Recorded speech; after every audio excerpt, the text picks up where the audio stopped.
Hello and welcome back. Welcome to our latest episode in our new series on inspiring leadership. And thank you also for the terrific feedback that you've sent in. It is very much appreciated and it's very welcome. The purpose of these podcasts, as you'll know by now, is quite simply to learn from the best. We want to understand what makes a great business leader. How do they focus? How do they get people to follow their vision? How do they motivate? How do they deal with failure? And how can they use their influence for the good of all of us? Albert Schweitzer said, "Example is not the main thing in influencing others, it is the only thing. We will learn from experiences, good and bad, and that will always be our best teacher. There's always something to learn. So why invent pastry when we can use our grandmother's recipes?" Morning, good morning, rise and shine. I'm Darryl Cooke, the co-founder of law and professional services firm gunnercooke and the author of To Innovate or Not to Innovate and a private equity law and practice. Today I'm joined by David Walker. David is a British Anglican bishop and since 2013 he's been the Bishop of Manchester. He was educated at Manchester Grammar School. He competed in the International Mathematical Olympiad in 1975. He studied at King's College, Cambridge, and he trained for ministry at Queen's College, Edgbaston. He's a member of the House of Lords. You could argue that David has outspoken on societal matters, but I think that he and I would prefer to say that he sees it as his responsibility to act as salt and light in our community. His latest book, God's Belongers, is a book that intends to transform our thinking about what it means to belong to the church. David uniquely replaced the old and the worn division between members and non-members with a fourfold model of belonging through relationship, through place, through events, and through activities. From his extensive practical research, David shows how belonging can encompass a far wider group of people than just those who attend weekly services. We're also joined by Sir Peter Fahy, the former head of Greater Manchester Police, who offers us a great insight every time he joins us on leadership and society. So we have leaders from the clergy, the public sector, and you have to put up with me from the private sector. So I'm hoping for a good and a wide-ranging debate. Thinking in our society, in my view, is vastly underrated. And so it's good to have that opportunity to have some great thinkers here in Bishop David's study. We're looking forward to exploring how the church relates to our communities, how leaders relate to our communities, and how we relate to each other. Welcome, David. Welcome, Peter. The podcast is called Inspiring Leadership. So it'd be good to start off with, what does inspiring leadership look like to you, David? Well, at the heart of it is people. And I would say that both from a practical and from a theological perspective, as I believe in a God who really believes in relating to people and knows us individually.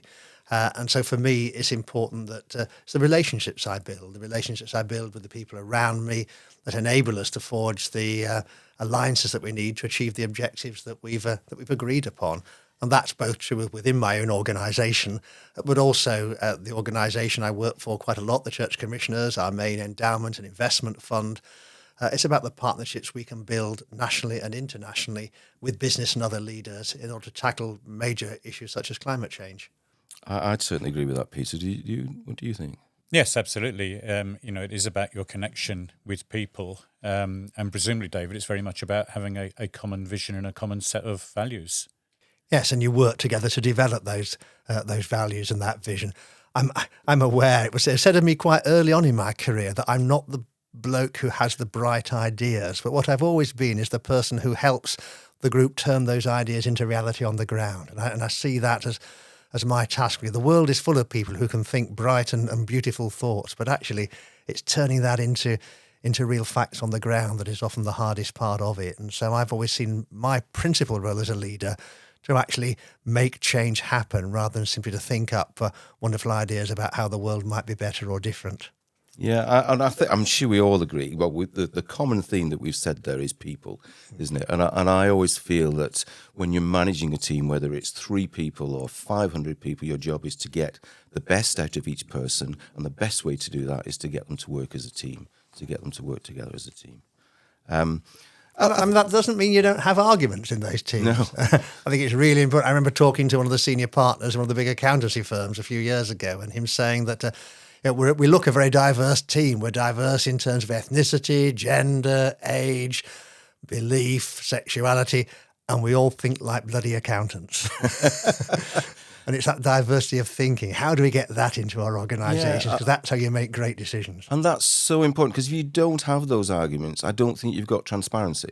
And you've got to have that transparency and openness. And you're only going to get that if people say what they think and are prepared to debate it with you. I think, as David says, particularly in a hierarchical organisation like the police or the church, there is a danger of you just develop a groupthink. And absolutely, you think you are diverse because there are people of different colour or different gender around the table. But actually, you think the same. And absolutely having that some grit in the oyster. But it needs work as a leader to encourage that, to help people to feel comfortable, to challenge and have different views. And sometimes, David, you've made yourself unpopular, haven't you? I mean, you've been prepared to stand up and say some difficult things within some of the wider teams that you work within. Yeah, and I think that's important to be.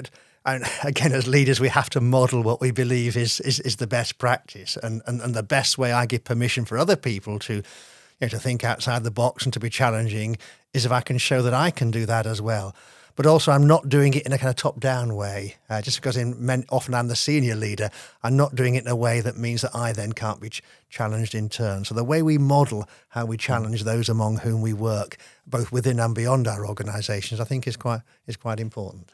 I think that it does lead on to something. I think that really good leaders have a natural compassion. They really care about the people that they're managing. I do just wonder something. Do you think you can learn that? Do you think that is natural? Do you think you have to have that natural compassion to be a leader? Or do you think you can go into leadership and then learn how to care? That's interesting. And they say that character can't be learned. Character is something that you have. But I think you can learn skills. And I think over the years, when I started out, if I look back to when I was a young parish priest, I'd come from a background of researching in the more abstruse areas of pure mathematics. I was very head and not very much heart. And I think I have learned over the years. So I would like to think my compassion has grown over the years. But there had to be something innate there in me. And I think for me, it relates very strongly to my religious faith, to my Christianity. If I believe that God himself has compassion, then I'm in God's image. I'm expected to model something of that compassion in my own life. So I won't pretend it's not something I've had to work on. I think I've got better at it from 40 years of experience. I think, Darryl, it's hard to learn it. But on the other hand, if you expose yourself to people going through difficult situations, if you sit alongside a really vulnerable person, if you make the effort to go and meet and visit a member of staff who's going through a difficult time, who's possibly facing a life-limiting disease, or as I was able to, huge privilege when I was in the police, go and sit next to a drug addict or an alcoholic going through a really difficult battle. That helps you certainly to understand, and I think it helps you develop that compassion, because if nothing else, you appreciate what they're going through, and you can, as a leader, sit in your office and just make those sorts of business decisions, or you can make a real effort to go out and, as I say, be on that front line in a way and be alongside people. And I think if you do that, even in your own community, sort of off duty, so to speak, that certainly helps you to develop that human understanding and to avoid some of the generalizations which you can fall into as a leader when you're confronted with very complex problems. So would you say, Peter, that leadership changed you? Because I've known you for quite a long while now, and I would say that you have a natural empathy. But did you change when you became a leader? I think I would identify what David said. I had a fairly logical view of life, possibly driven by a particular view of my Christian faith. But as I say, one of the things in police, you do get the chance to be alongside people in the very worst moments in their lives. And you can choose as a leader, as I say, to be alongside your staff. You can choose as a leader to divide your time up. So whatever are the big meetings you're doing, the national meetings, the business meetings, you spend time on that front line. And even more important, the higher you go up the chain, that you divide your time up to absolutely be out there. And I can think of even today, driving around Manchester, I can say, gosh, I remember that house where we went to somebody.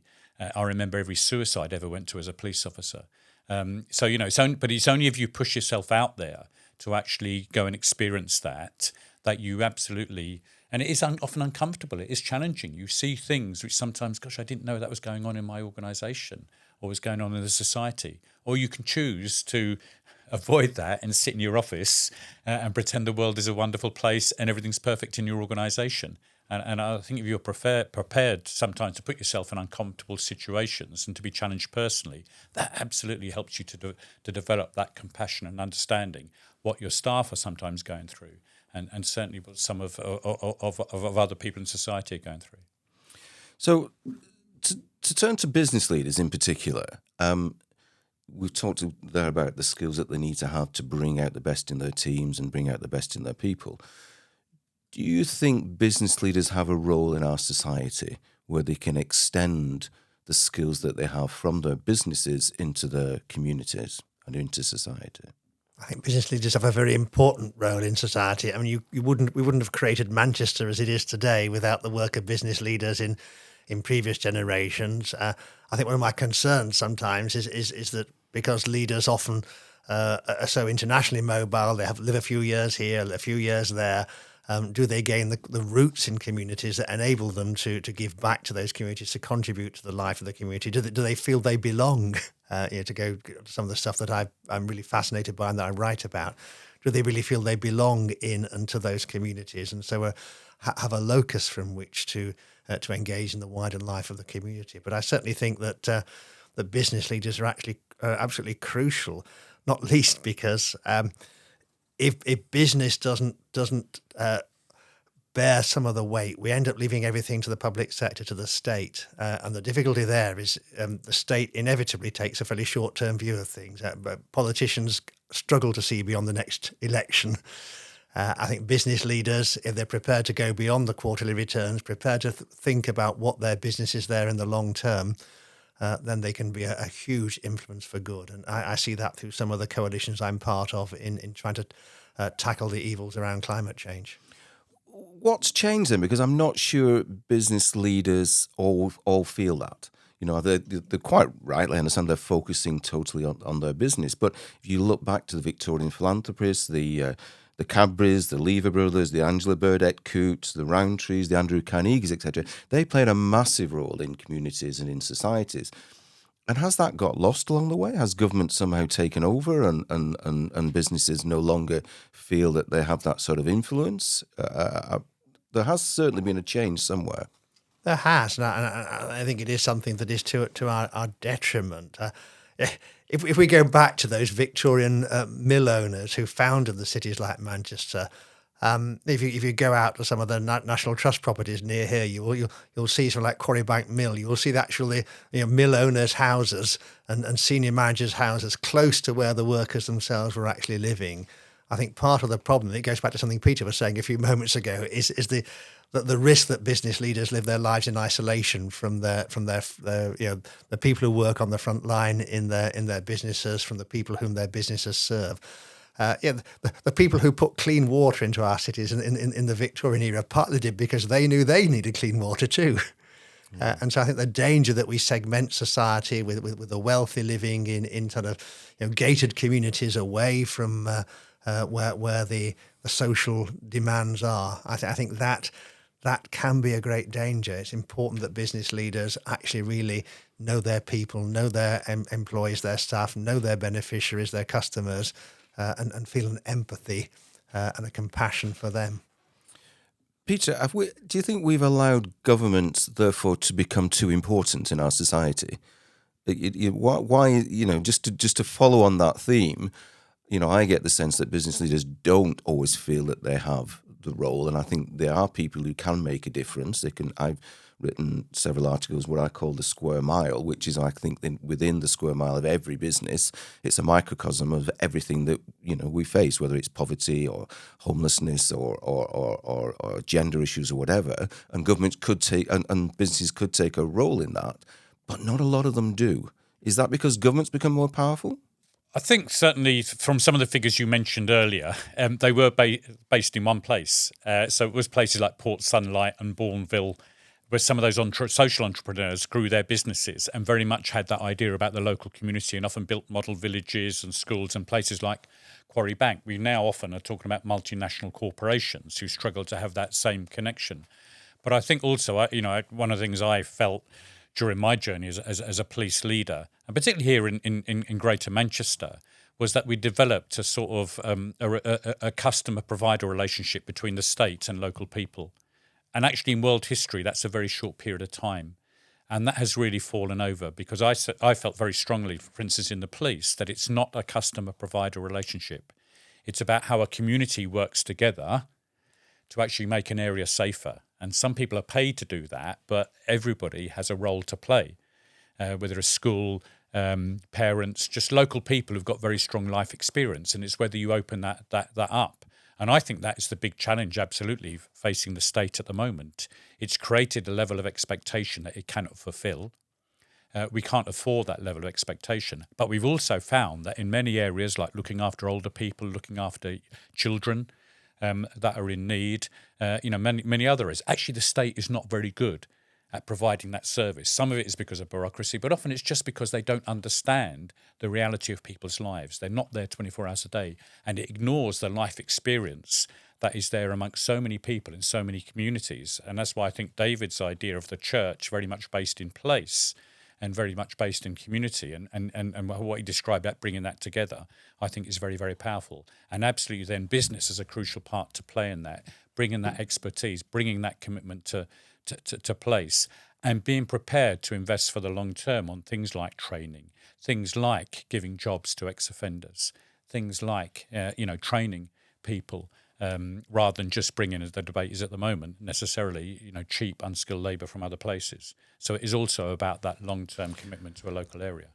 Yeah, so that's an argument, isn't it, for less central government and more local government, but local government working more with the church, with business, and bringing all those partnerships together to work for the betterment of those communities. I think that's right, but I think it's even lower than local government, with due respect. There's some things absolutely the local government has to do, but this is about a sense of local people having that power. And in my experience over time, government and even local government found this quite difficult because this is not necessarily people that are elected through the democratic process. It is about local activists, local powerful people who are often not very good at committee meetings and some of the regulations, but have got a real heart in their local community and have got a real ability to bring people together and understand what is going on in their area. And I think often local government struggles to understand that. And it's not in the conversation of national government either. And we saw it actually during the pandemic. Lots of local people mobilised without necessarily the direction of government, without necessarily huge amounts of money, but just because they recognised need in their local community and went out there and knocked on doors and delivered food and whatever they needed to do. And I think that's a model which David talks about, and as I say, is very much there in the Acts of the Apostles in the Bible, about how local people can actually work together. But for me, it's that crucial. It's recognising that people who have often had a difficult life experience are the best people to help others. And we see that in things like, gang leaders. Ex-gang leaders are often the best people to go into schools and help help young people. And they are the credible figures that they're going to listen to rather than teachers, with due respect, vicars or police officers. And one of the things, Peter, you'll recall you and I were involved in was setting up of the Manchester Homelessness Partnership. The two of us and Sir Richard Leese really kind of founded that a few years back. And when I agreed to chair that, I said I will do so on the basis that at every meeting that we have, the people who've got the lived experience of homelessness are in the room and they're facilitating their way so that their contributions carry weight. They're not simply there to make the numbers up or for show, that they have real influence over what we're doing. And I think that kind of co-production, co-design, I think is hugely crucial to how we tackle these sorts of social evils. And of course, what that does bring, it does bring people who think differently. Because people have had such diverse life experiences, you're not going to get the groupthink in that kind of context. But if you simply sit around a group of professionals, is always the danger. And one of the, just to add to that, I think one of the benefits of galvanizing business leaders is that they don't have a lot of bureaucracy. If a CEO wants to do something, then they can make it happen. Whereas, I suspect they get frustrated by local government and by government in the same way because of the bureaucracy. Whereas if they want to do something, they can make it happen. So part of our job, isn't it, is to educate them, to get them involved because they can make things happen. Yeah, and I can think of an example. I took the CEO of a large, very well-known bank around Manchester for a day a few years ago to look at some of the homelessness work that we were doing, because he and I had become friends and got interested in tackling the project together. And we met somebody who told us how they had been advised by the Work and Pensions Department, whatever, because they didn't have a bank account, to get their benefits paid into a friend's bank account, which was a great way to lose their benefits and their friendship all in one go. Actually bringing that CEO to meet with those people, the next thing he said was, right, we're going to find a way of making it much more easy for people who don't have a fixed abode to get a bank account. And now you can, through the charities in Manchester, they can give you the identity proofs that are needed to open a bank account. But that wouldn't have happened if I'd not got that chap to Manchester to meet with those people face to face. I remember that. That was a terrific move. I do remember that, actually. Just to ask another question on this. So I'm looking at it from the point of business leaders and think that they can play a real part, but I worry that they don't have the confidence to get involved. How can we give them the kind of confidence to take much more of an interest? Is it some, I'm sure there must be a level of education where we can help them to take a more leading role in looking after the communities, around their workplaces. I think for me, I think that's difficult, Darryl. I think it's about whether, those business leaders themselves are willing to go out again into a local area and really understand what's going on. And it's exactly as David said, some of the people you'll meet can be quite challenging. I chair a housing association that happens, when you go out to talk to tenants or when you have a tenant member on your board, they act in a different way. They don't necessarily have the corporate speak. So as a business leader, you've got to be flexible enough to go out there and listen to that and not make judgments. I mean, I think that's a crucial thing, not make judgments or look for simple solutions. And I think if you're prepared to do that, you will see that need and you will find great people that you can support. But I think you also have to recognise there'll be an element of risk in that, because I think even big businesses tend to have quite strict rules about who they'll help and who they won't help. And I think, again, part of the confidence of business leaders is how you build relationships, as David said at the beginning, how you build some of that trust, but at the same time, how you're willing to take some risks with some people. Yeah, and I think a number of things can help with that. I mean, firstly, you don't have to do it alone. And so perhaps bring a group of business leaders. Again, in the Homelessness Partnership, we have a number of business leaders who are actively involved in that, so they know they're not alone. They're not expected to go out just in their overcoat on a Friday night through the city streets and talk to people who are sleeping rough. They know they can journey together, and I think that's kind of really important there. But the other thing I say to all leaders is actually, you get much better at your day job by developing perspectives from well outside of your sector. I think one of the most challenging things I had when I was a parish priest at one annual church meeting, one of my congregation stood up and he said, Vicar, he said, we know you're only here 4 days out of 6 of the week because the bishop has got you on this committee and chairing that body, and you're chairing a large housing association in the county.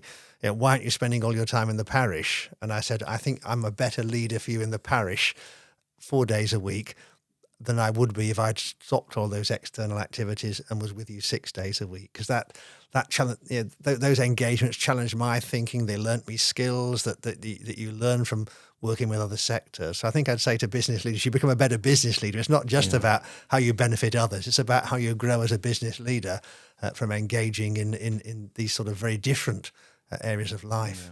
I think also, Darryl, when you're a business leader and you may think you're very, very participative and you really involve all your people in making decisions, but actually you're good at making decisions and you're very action orientated. That's why you're in that job.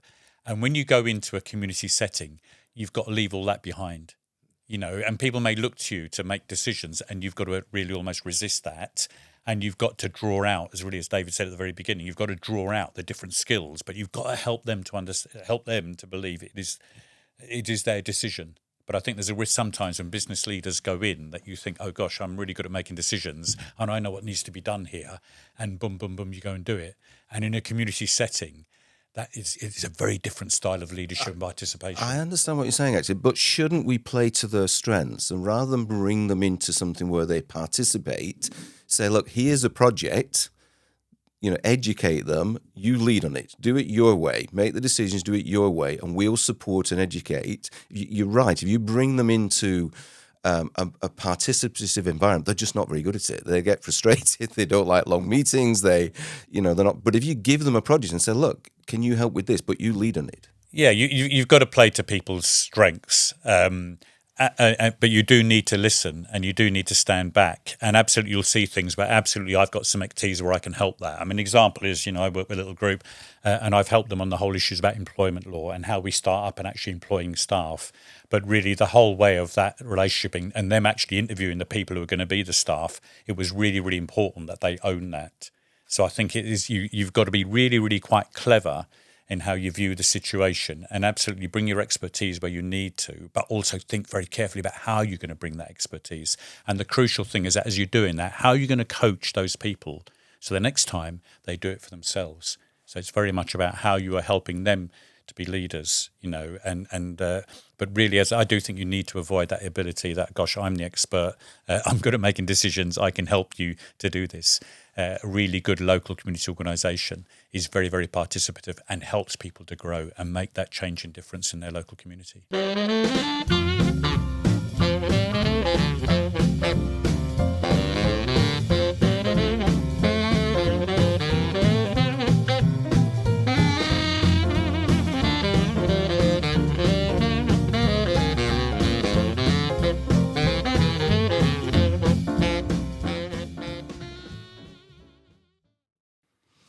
One of the things that I love is the old Jesuit phrase of accompaniment, which kind of means to support and to motivate and to encourage. And we use it a lot in our business because we have something like 600 people in the business now. They can't all be involved in the work that we do in the foundation and the charitable work that we do, but we expect them all to support and encourage it.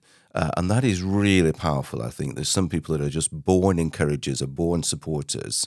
And I sometimes feel that business leaders need that support, need that encouragement to get involved. Because I think, as you said at the beginning there, Peter, you are sometimes putting your head above the parapet and you are going to get criticised no matter what you do.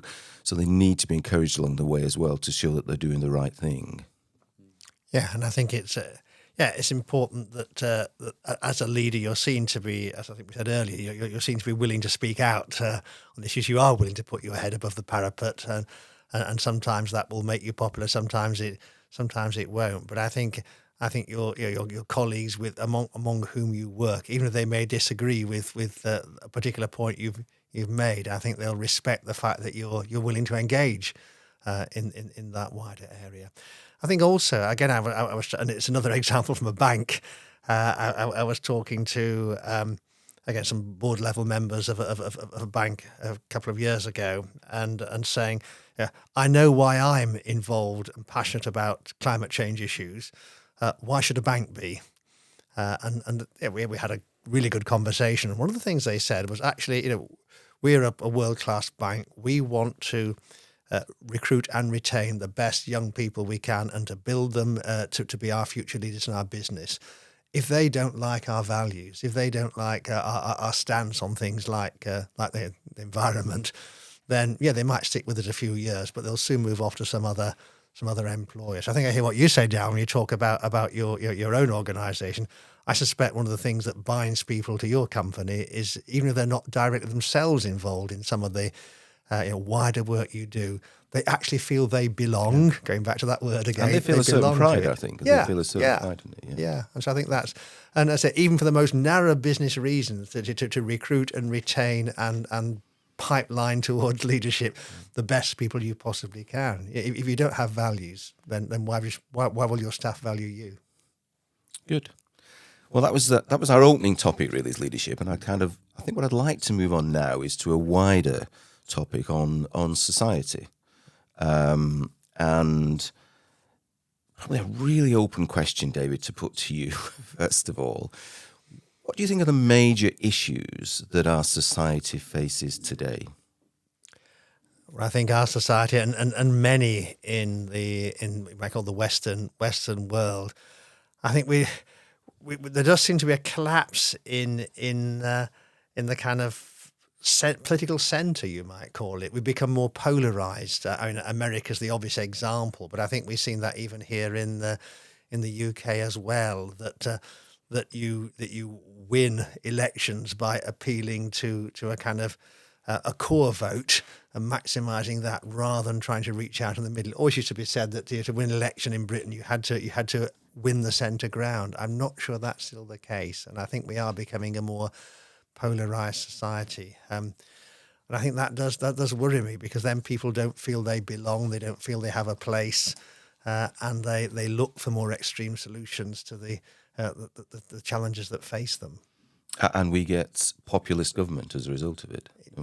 Indeed, I was trying to avoid using the word populist, but I think it encapsulates what of that about. And I say it's not just a UK thing. We see it across Europe, we see it across America, and I think we see it in other parts of the world as well. Although perhaps not as visibly here as it is there. So I think that is a concern, because actually what we look for from government is governance, and governance requires, again, hearing that diversity of voices and a sense of the common good. That's a particular theme in Catholic social teaching, and one that I warm to very strongly, that sense of where is the common good in this. And I think we've almost moved away from the common good to what is my good. One of the things that struck me, actually, when I came back to Manchester 9 years ago, the city I'd grown up in, was a much stronger sense of that common good than I'd had in any other city I'd worked in the interim. And I think that I felt that gave me stuff to work with, to play with, and colleagues like Peter here in the city at the time, sharing that sense of we're sort of in this together. We're not just in it for ourselves, we're in this together. And so I'd like to see how we can use that kind of Manchester culture, build on that culture of this part of the world to influence the wider political and social culture. But at the moment, I do fear that things, certainly outside of Greater Manchester, are going in that negative direction.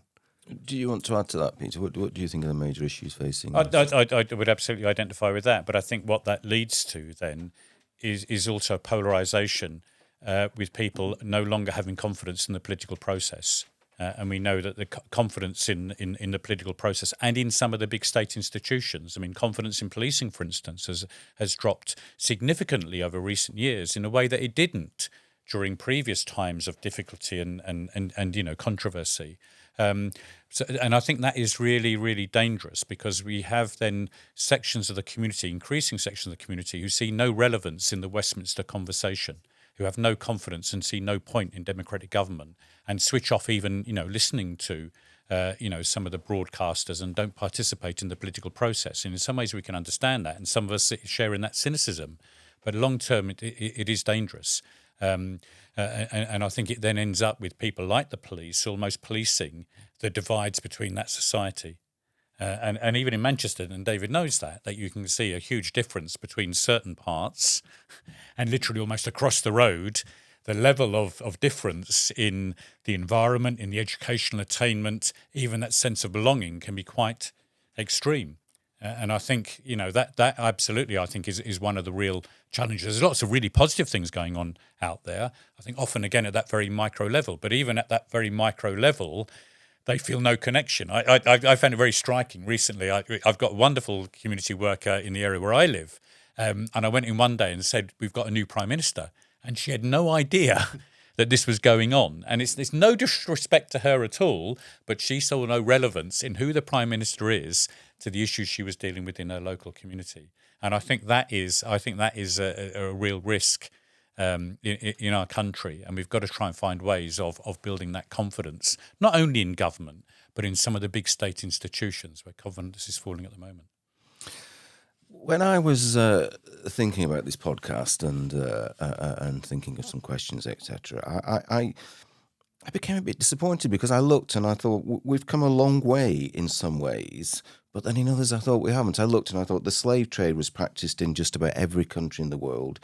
In 1807 it was abolished in this country, but over 200 years later we're still talking about racism. You know, women were given the vote in the UK in 1928, and in every democracy in the world they can now vote. But 100 years later, we're still talking about gender as an issue. And the gap between the rich and the poor has widened. And it's almost as though we haven't moved on. It's almost as though we've forced ourselves to make those decisions, but we haven't evolved as a group of people. And it made me think perhaps we don't put enough focus on creating a values-driven society and what that would look like. How do we create a society that does have certain values that we all represent or we all understand? Yeah, I mean, one of the things that really interested me when I became a bishop was dioceses have quite a lot of church schools. Now, church schools in Church of England schools, they're not just there to educate people who are Church of England adherents. They're there to be the community school in that particular area. And so, I could take you to a school less than 5 miles away from here where 97% of the pupils are Muslim, the headmistress is Jewish, and it's a great Church of England school. And why do those parents and why do those teachers of other faiths want to work in those schools? Because they want to be in places where there are values. And it almost doesn't matter if the origin of those values is a different faith community. The fact is that there are values. There are values that say, not least that values matter and that faith matters and the things on which we found our sense of identity, who we are, matter. And I think it is, yes, if you don't have values, then it's hard to value anything. And so I think you don't have necessarily to share somebody's particular faith perspective to actually identify with their values. And the huge coalition internationally that I'm part of that seeks to tackle climate change through working with companies and businesses, people have joined that because they see we have values at the heart of it, and they understand the church has values, and they can align with those values even if they don't have to subscribe to our faith, and they want to work with us because there's a sense of trust. Where there are values, you can develop trust, and without values, it's hard to know. Well, why should I trust you if I don't know what your values are? I think as well, Darryl. I think, and it'd be interesting to hear David's views on the issue of hope. It's how do you hold hope? You can look at something like climate change and you can be almost completely despairing that the apocalypse is coming very, very quickly. Or you can look at the positive side. And I think even here in Manchester, you can dwell on some of the issues that are still there around racism. Or you can say, what an amazing place that so many people live here side by side from so many different faiths and religions, and even the example of the school that David gave. So I think what also happens, isn't it, is that our standards change and the questions are still there, but they're starting from a different point. There's a debate today, as it happens, from the female leader of the National Health Service about how we treat the menopause and the flexibility given to female members of staff. Now, a few years ago, that would never even been debated. So I think the positive thing is that our standards change. And quite rightly, almost as was said earlier, the standards of young people in particular change.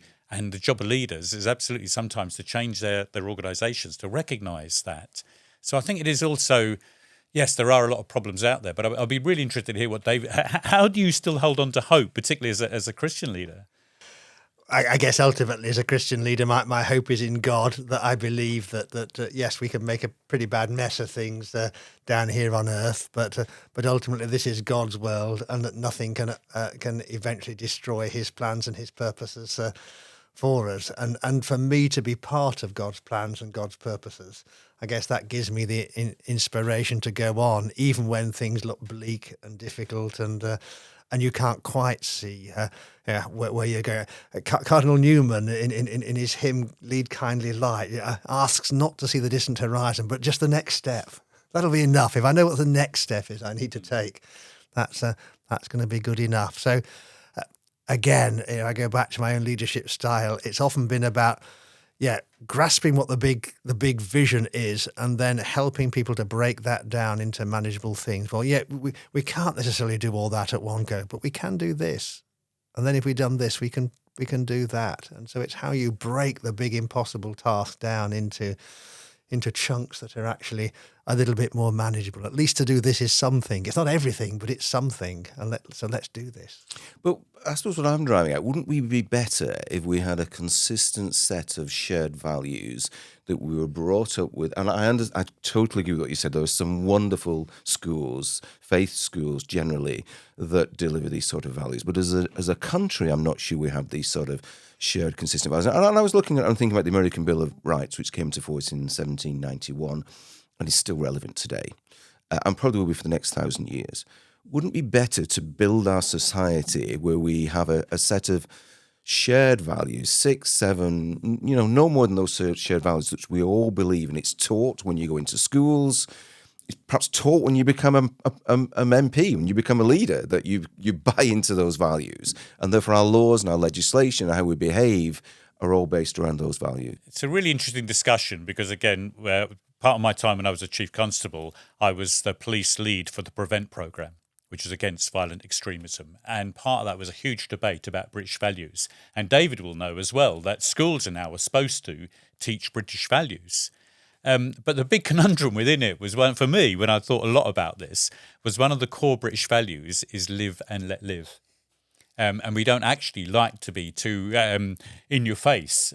And I think one of the great reasons why we have been on the whole successful around diversity and community cohesion is I don't mind if you're from a different religion or a different race, as long as you don't try to change my way of life, then I won't want to change yours. So I think there's something wonderful about that. But unfortunately, the whole issue about British values has been politicised and taken down a certain route. So I think it'll be quite difficult to reclaim that.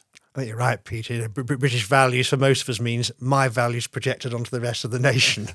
I think it's often interesting to compare the UK with France in this respect. If you look at the way that France deals with kind of migration from its historic kind of colonial past, it's very much a model of assimilation.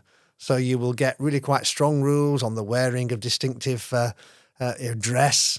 I've even heard stories in parts of France of deliberately putting pork on the menu and there not being an alternative to say you might be Muslim, but actually you're going to eat the stuff we eat in this country. And that model of assimilation, I don't think it has served France particularly well. It's a very different society than ours and probably isn't for me to judge them, but I don't think it serves them particularly well. And so as Peter says, I think one of our values here is that we recognise diversity and that we value diversity. And it goes back to when we began the conversation almost, that actually one of the strengths of leadership is to have diverse people around you. If there's a future for this country, it has to be a future that's around diversity, not around assimilation. But I think when I look at values are you can still have those specific things, but I'm talking about then you think along a certain way. If compassion becomes a value, then you put compassion whenever you're having discussions about legislation, about what you're doing. Compassion is one of the values in which you put into your thinking. I think that is fine as long as you are willing to actually take action and that those values actually change the decisions. I think even within big organisations, there's a real risk. You have these values, you put them up on a wall on a poster, and actually the world that the staff live in is very, very different. And I think that, again, is one of the challenges facing, I think, our society at the moment, is that, think people aspire to certain things, and yet what the public then see day to day is very, very different. And I certainly think there is a core value at the moment around honesty and the truth, and certainly senior leaders and politicians modelling behaviour, which I think is a real risk and is playing into why people are becoming so disaffected. So I absolutely understand what you're arguing for here, Darryl. I just think in practice it's quite difficult to do unless you're really willing to back up those values with how is this actually going to change. And I do totally agree with that. I mean, I think in business I often see that businesses will almost impose values on their employees, and I think they do it quite badly because quite often they'll bring consultants in to do it, and they don't, where the business leader needs to really own and take responsibility for those values, and only when they do will it really happen. But I do just feel that if we could somehow get that into much more education in a better way, and working with our not just our business leaders, but our MPs in particular, we could become a better society for it. I mean, one organisation I'm involved with a few years ago, we were having a concern around values, and we had actually brought an external business leader to reflect, to give us a different perspective. And one person talking to them, I don't know who it was, but it was quoted back to us, said, yes, we have our values. They're on a poster, they're in the lift shaft, and that's where they stay. I've seen that. Yeah, so it is how you turn values into reality. But sometimes we have different words for effectively the same value, coming from our different traditions and our different backgrounds. But it's working around, well, what is it we can cohere on? But I'll just take one final example. I guess it was always been salutary for me. I go back to the Nolan principles on standards in public life, which are a set of values, if you want to call them that. And I remember years ago, I was sat at supper one evening with the secretary to the Nolan Commission, not long after they'd been produced, and I was asking, why were they deemed necessary at this point? And he said it was precisely because in the civil service, until the Thatcher era, almost everybody had come from the same small group of public schools, the small 2 universities, we could name them, if they were going to get to senior positions in the civil service. And they created and sustained the culture. Under Mrs. Thatcher, people came in from business and from other walks of life, very different backgrounds, and they hadn't been to those same handful of schools, those same 2 universities. And if the values weren't actually written down somewhere, then were there any values? Were there any limitations on how you could behave? And so actually writing down in those 7 principles for public life, I think that is a great service. But saying sometimes when you're diverse, you do need to try to come together and write something down that actually expresses what are these core values then. And the problem with British values is it's an empty vessel in which everybody pours their own favourite drink.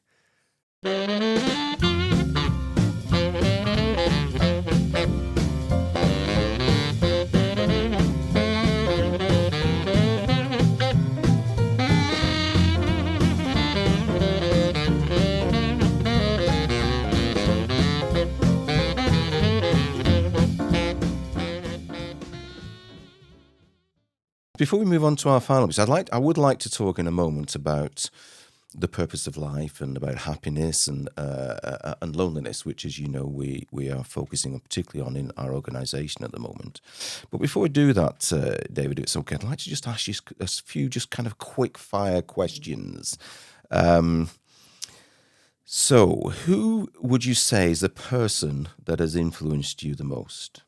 I think I'd say without a doubt Archbishop Desmond Tutu from South Africa. I only met him on a handful of occasions, but he just radiated love of God, love of people, and the ability to balance tackling the horrendous legacy South Africa had from its past with at the same time being really focused on what the nation was going to be in the future. And I think he's probably the most inspiring leader I've ever come across. And again, I remember him talking to a large conference one day, and he was saying the last thing he'd done before he got on the plane in South Africa to come to Britain, he'd taken Holy Communion to an elderly woman, a member of the cathedral congregation in Cape Town, who was close to her deathbed. And again, so that was being willing to be on the front line with somebody in a difficult situation.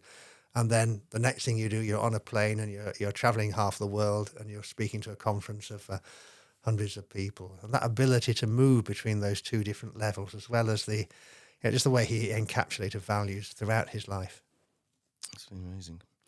If there is such a thing, what does a typical day look like to you? Yeah, well, I sometimes say it's one that ends in a different city to the one it began in, because I do find there's a lot of travelling involved in it. It's a mixture of meetings. I might often be chairing quite an important strategic meeting, either for a national body or for a more local one. But then there'll be one-to-ones with individuals. It might be a member of the clergy in the diocese who's dealing with some particular difficulty, and they just want to bounce a few things past me for half an hour or so.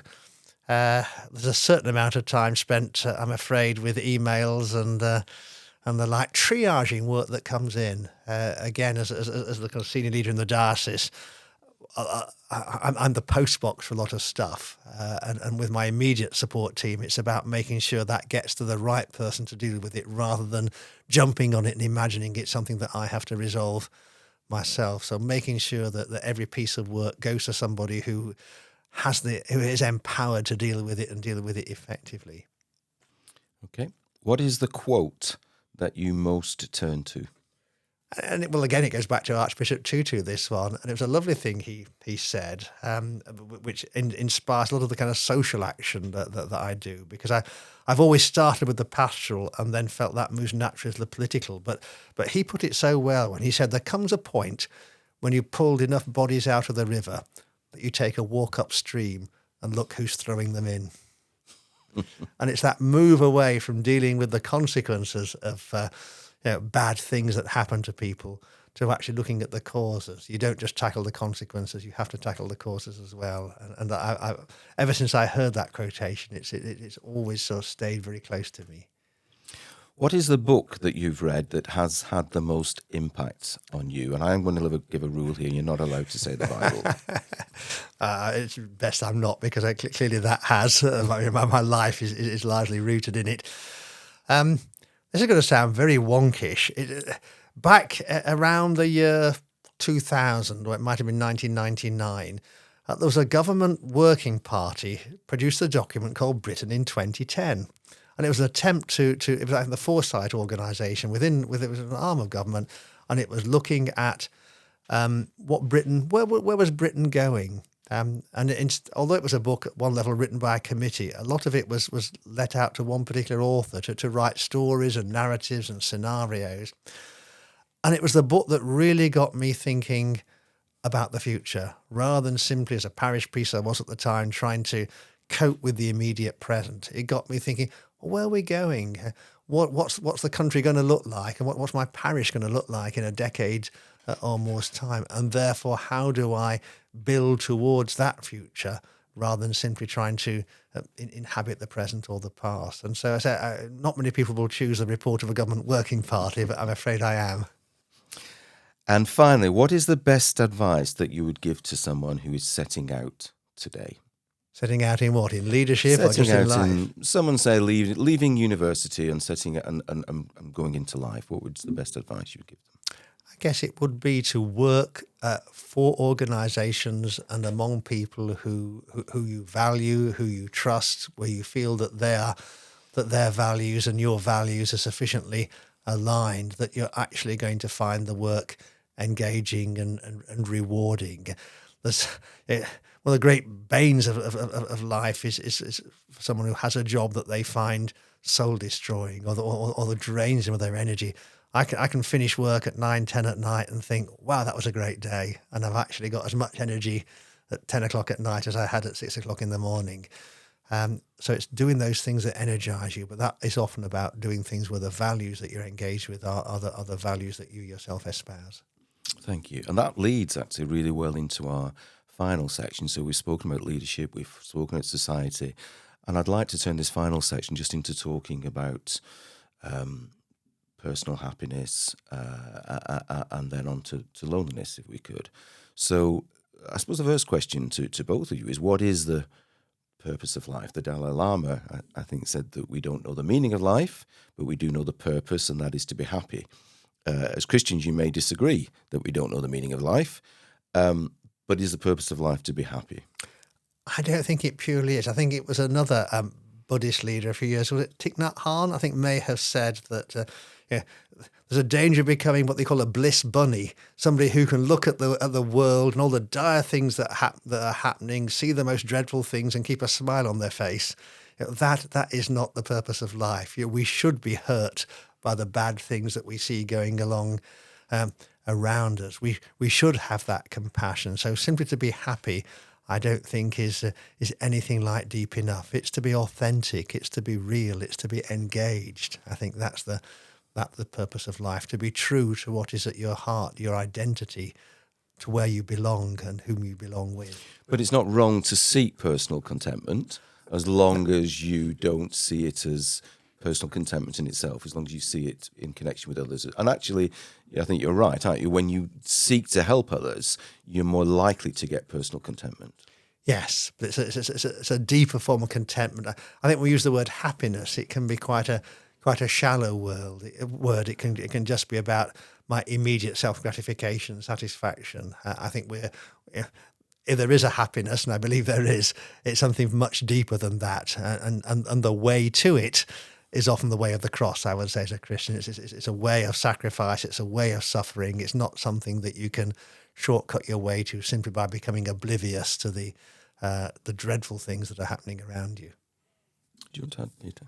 I would agree that I think happiness is quite a shallow word. It is about contentment, but I think it is recognising that in most people's lives there is quite a lot of suffering, and in some people's lives there's a huge amount of suffering, and often it's how you cope with that and how you try and learn from that. And I still think overall it is about to what degree you can live your life in line with your own values, hopefully being able to do good, particularly with the people around you, and recognising that absolutely worldly success and success as the world judges it absolutely is important. But I think we've lost sight of so much actually comes from relationships and your ability to spend time with other people. And I'm not good at this. I'm absolutely not good at this.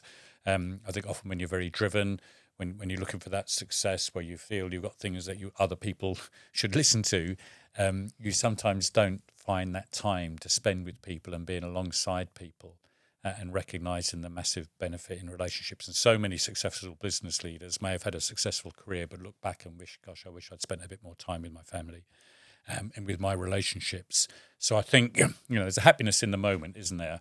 But I think in terms of longer-term contentment and your own mental health, and particularly for somebody, my stage of my life, contentment after you have moved to a different stage of your life and you're no longer in the hullabaloo in the 24 hours. It is about that sense of achievement which comes from that ability to be alongside other people and to be and even if you can't change the wider world, look absolutely for things in your own family, in your own community, where you can be alongside somebody and build a relationship with somebody, which absolutely gives you that contentment and that sense of achievement. Does that happiness always come from within, though? Well, I think it probably does, doesn't it? And because it is, at the end of the day, it is about an emotion, isn't it? And it's about you feeling that sense of achievement. And and at the moment, I'm involved in some quite national stuff, national policy meetings, talking to various people. Yesterday, I had the chance to go and do some shopping for an old lady who'd just come home from hospital after 7 months in hospital. And going into her house, and she was in quite a difficult situation. And I came away from that with a probably more sense of achievement than I did from some of the big national meetings. So I think and some of that is about, if you want that sense of contentment, and if you want to call it happiness, you've got to create time in your schedule to give you a chance to do that. And often, you can look back and say, well, yes, there was some big policy decision I was able to influence and there was some big change that I'm responsible for. But so often it is with other people. And so often when you look back, it is that individual that you helped, that member of staff that you spent some time with, that you were able to sort of rescue from a position of difficulty. Somebody had lost their motivation for their job and you were able to lift them and they achieved. And I think that certainly as a leader, that's where a lot of your happiness and satisfaction comes from. But if you allow yourself to drown in the minutiae of being a leader, of the bureaucracy, of the policy meetings and all those other stuff, I think it's quite hard to find contentment in that. You've got to go and consciously look for those moments that will give you that sense of achievement. And so often it is about the impact you've had on an individual. Yeah, there's nothing more rewarding, I think, in life than actually being able to walk alongside somebody for a time and then just see them grow into the fullness of who they always were, but they hadn't quite realised, and just see somebody grow in confidence and grow in their own self-belief and grow in their own capability just through the bit of support you can give them at a crucial moment. And I loved what you said at the beginning about the authenticity, of being true to yourself and not trying to be something else. But do you think everyone, or should everyone, and can everyone design their own life? Do you have the ability to design? Should you be setting out to design your own life? Gosh, I'm not sure about that. I don't think I've designed my own life. I think I've probably fallen into things at various times. I've never gone out and looked for a job. I've waited to be approached and invited to do things, and then if it sounded interesting, I've said yes. So I don't think I've designed my life in that way. And I think I wrote a piece a few years ago for a national newspaper that was about the kind of I call the tyranny of choice. And I think that belief that somehow we're choosing all these things for ourselves. You know, you might say I chose my wife. Well, I didn't. I fell in love with somebody and we got married. You know, I didn't choose my children, but I love them dearly. I didn't actually choose this job. It sort of fell into my lap when I was asked would I do it. And I think sometimes if we think these things are all down to matters of choice, we can make choice a tyrant, and then we feel awfully guilty that we made the wrong choice over something. So I think we just have to accept that many of the things that are core to our lives are things that we just fallen into. They've been given to us, and then we do with them what we can. I think if anything, Darryl, it's about you being able to recognise that your upbringing, the society that you've come from, all sorts of things around you, in a way, limit those choices, or certainly limit your ability to design your own life. And I think it's only later in life you often look back and think, gosh, I never realised the influence that had on me, or how my way of thinking was influenced by that. And I thought absolutely I had lots of choice, but actually I was in quite a narrow place because of the upbringing that I had. And I think often it is, how do we help young people in particular recognise that at a far earlier stage of their life and their career, and absolutely, help them to understand what are the things I can have choice about, what are the things I can influence, and what are the things that I can make a conscious decision to say no, because of my own personality, my own strengths, my own weaknesses. This is how I need to build upon that. And I think that is the crucial thing. And I think that's right. That's an argument, isn't it, for saying, accept the things that you have, but also look to how you can improve them. Look ahead. I remember my first year at university. Gosh, this is a long time ago. One of the first lectures I went to of an evening as a guest lecturer, the Lord Chancellor came along, and I can't remember anything about the lecture, but I do remember the question that was asked afterwards, which was, what would be the best advice you would give to someone setting out after they'd done their degree? And the Lord Chancellor said, have lots of baths. And I think everyone thought, what did he know about students? But what he was trying to say, and what he did then go on to explain, was take time out of what you're doing to always look ahead and kind of plan it and design it. So it is that, we things do happen all the time. They're happening to us, but it shouldn't stop us from thinking ahead and how can I improve on this? How can I get out of this, etc. It's about being reflective, taking that time, taking that space. One of the things we try to train now. People are becoming clergy is what we call being reflective practitioners. So what does it mean to actually, you're deeply engrossed in your role, but actually you come away from that and you reflect, well, what difference did I make there? Or why did I do that? What are the values that underpin this? How does this relate to my faith? And then you kind of learn through a sort of cycle that enables you then to engage better in the future. So it's how you make sure there's time to reflect on the things that you're doing and that you have done, and that changes the things that you might do.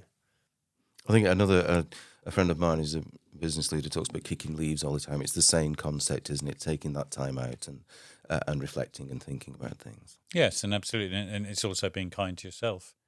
Yes. It is that thing about, particularly when you're a leader or you're aspirational, you can be constantly stretching, and that often creates unhappiness, doesn't it? So I think it is also, absolutely, I agree with David, it's about reflection.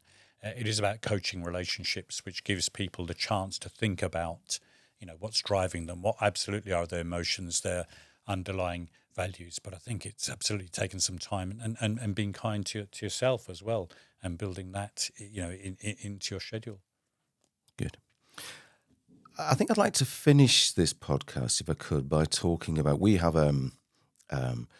our first bookshop that we're opening in 2 weeks' time on King Street in Manchester. The purpose of that bookshop is to address what we see as a really growing issue of loneliness and to use that as a focus. And we certainly don't know all the answers, and we're looking to how we develop that, how we can work with people in order to do that. I mean, society is changing. Many are becoming increasingly isolated, whether it's technology, the pandemic's made this worse. Loneliness can obviously be transitory for a lot of people, but if not dealt with, it can actually become a very serious and a real killer. In fact, it's a bigger killer than obesity now. If you're lonely, you have a 29% higher risk of heart disease, 32% higher risk of stroke, 25% higher risk of cancer, and a 40% higher risk of Alzheimer's. And it's clearly on the increase. And it's not even a medical illness. It is a major social illness and a concern. And the bookshop that we are opening, where all the profits will go to fighting loneliness, and we're also looking to work with anyone who wants to work with us to try to combat loneliness. And you, David, have written a book all about connection. You know, belongers, as you call it, and you talk about relationships, you talk about church activities, you talk about events, and you talk about place in that book. Just wondering what your thoughts are on loneliness and what advice you can possibly give to us as we start out on this venture to see what we can do to address it. Yes, and I think it is one of the great social evils of our time. And certainly 4 or 5 years ago, when it was the anniversary of one of the major anniversaries of the original Beveridge report that looked at what the great giants of evil were back in the 1940s. And we're asking ourselves as the church, would we have the same list today or what? How do we change it? And the one thing we said, we would add isolation and loneliness as a sixth great evil to that list, because we are in danger of becoming an ever more isolated society. You can live behind your own kind of front door much more easily. And we hear these very sad tales of when somebody's, people have known this as a police officer, when a door is broken down and the body is found of somebody who's actually been dead for months and nobody had actually noticed because the direct debits had gone on paying the rent or whatever it might be. But loneliness can happen at all levels of life. It is around how you surround yourself. Well, it's back to relationships. It's about how you build and sustain relationships, and recognise that those are at the heart of what you do. It's why people are at the heart of any business or any organisation. After I'd been a bishop for a couple of years, one of my colleagues said to me in my then diocese, said, "Is it lonely being the bishop?" And I said, "It's probably the least lonely job I've had. I was far more lonely when I was a parish priest, and I felt I was the only professional kind of person in the church there at times. Whereas as a bishop, I'm part of a team, and they're a great team, and they support me, and I support them, as well as my own kind of personal friendships and family relationships. So it is about how you surround yourself with people. You don't necessarily have to be bosom buddies with everybody, but it's how you actually enjoy being with other people. I think it comes back to an earlier conversation as well, Darryl, about what can business leaders do. And business leaders can play their part in building community. And absolutely in the past, workplaces were a community. And because of more working at home and things like that, and people often travelling long distances to get to work, that's broken down some of that community. I mean, police officers used to all live on police estates of police houses. Back in the 60s, 70s, all that was sold off, and they often live many, many miles from the community that they police. But at a local level, business leaders can help to build a community within their organisation. I think actually local community events are in every society in the world. Local community events where everybody comes out for different occasions are a crucial part of building that community. Supporting local organisations. One of the saddest things I heard recently was a Girl Guide leader who said she had hundreds of girls on her waiting list that she couldn't get into guiding because of a lack of leaders. So I think it is about, there are good organisations out there. Business leaders can support them, but it's even things, government decisions about, in a lot of parts of the country, public transport is so poor that people can't, travel to again, and that makes them even more isolated. So, and even in things like the way we design housing estates and design communities, again, a really sad thing is because of COVID, lots of homes for older people have almost become prisons because of the risk of infection. well, that's really sad because they are part of our community and they're just at a different stage of their life. So, there's also lots of practical things that we can do as leaders to build community. And at a local level, how we participate. And we may think, well, that meeting, that event, I'd rather sit in and watch the football. But actually, if everybody does that, there will be no community. And so it's also how we at a local level take part in things in our own neighbourhood. Good. And just a very final questions on that. I mean, there's lots of people listening to this podcast. What can we do individually? What can we do when people turn off the podcast, get out of the car or wherever they are? What can we do individually to really help to combat loneliness? I think there's something to be said about being aware that people around you might be lonely. They might be hiding it very well, and just being somebody who is open, who looks, you give the impression that you are actually interested in the people that you're around, and their stories, their journeys, their lives, that you're prepared to have time and to listen. And that can make a huge difference. One little discipline I have is that unless I really am hurtling for the next train, if I'm walking through the city centre and I see somebody who's just sat on the pavement, they might be begging or they might just be sat there, I will try and stop and I never give money, but I'll always stop and just value that person as an individual. I think the dangers there of isolation and loneliness, rather than not many people. I think people get food on the streets of Manchester, which is perhaps why there are so many homeless people on the streets. You will always be somebody who'll give you food, but will there be somebody who'll treat you as a human being? I think that's a great point to finish on. I think that's exactly right. I always say we should be talking more. We don't know. You don't know. You can't spot loneliness. They're not fatter or thinner people or taller or shorter people.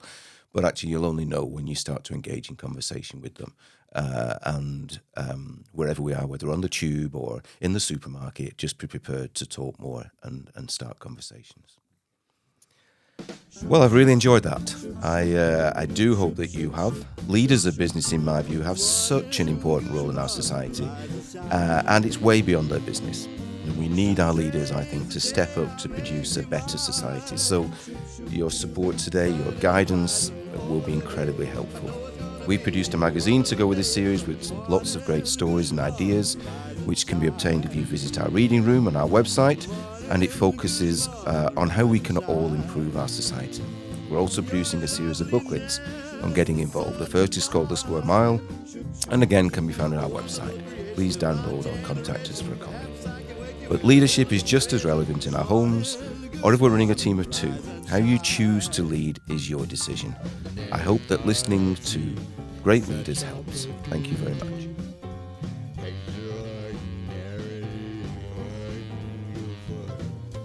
Morning, good morning, rise and shine.